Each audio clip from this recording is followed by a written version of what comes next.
ক্রিকেটকে good bye জানিয়ে দিলেন বাংলাদেশের ক্রিকেটের পোস্টার বয় সাকিব আল হাসান। খেলে ফেলেছেন শেষ টি-20, টেস্টেরও শেষের অপেক্ষা। আর ওয়ানডেতে আসা আগামী বছর চ্যাম্পিয়ন্স ট্রফি। পরিস্থিতি ঠিক থাকলে আগামী মাসে ঘরের মাঠে মিরপুরে সাদা পোশাকে খেলতে চান শেষ টেস্ট। আজ কানপুরে ঘোষণা দিয়েছেন সাকিব।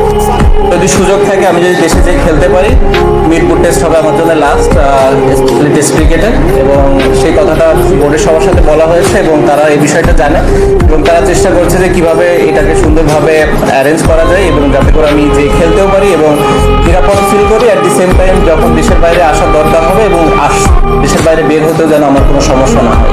তবে মিরপুর না হয়ে কানপুরও হতে পারে টেস্টের শেষ। তবে টি-20 বিদায় নিশ্চিত। আফগানিস্তানের বিপক্ষে বিশ্বকাপে খেলে ফেলেছেন শেষ ম্যাচ। আমি খেলার আমার কোনো রিজন আছে বলে মনে করি না। আমার কাছে মনে হয় নতুন নতুন কিছু প্লেয়ারদের সুযোগ দেওয়া উচিত এবং তাদেরকে দেখার এটাই সব থেকে বড় সময় কিংবা সুযোগ। ওয়ানডের জন্য ভেবে রেখেছেন আগামী বছর চ্যাম্পিয়ন্স ট্রফিকে। যদিও সরকার পরিবর্তনে অবিশ্বাস্য চাপ আর নানা বোঝার কথা স্বীকার করেছেন নাম্বার 75।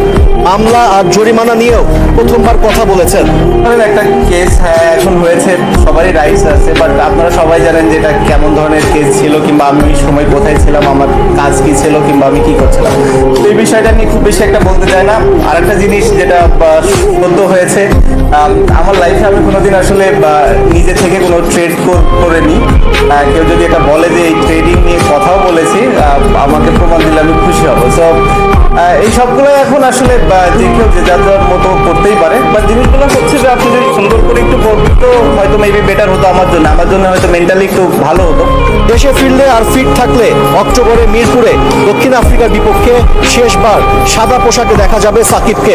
আর বাংলাদেশের সর্বকালের অন্যতম সেরা ক্রিকেটারকে বিদায় জানাতে দর্শকের ঢল যেমন নামতে পারে, তেমনি বিদায় আয়োজনও নিশ্চয় করবে বিসিবি।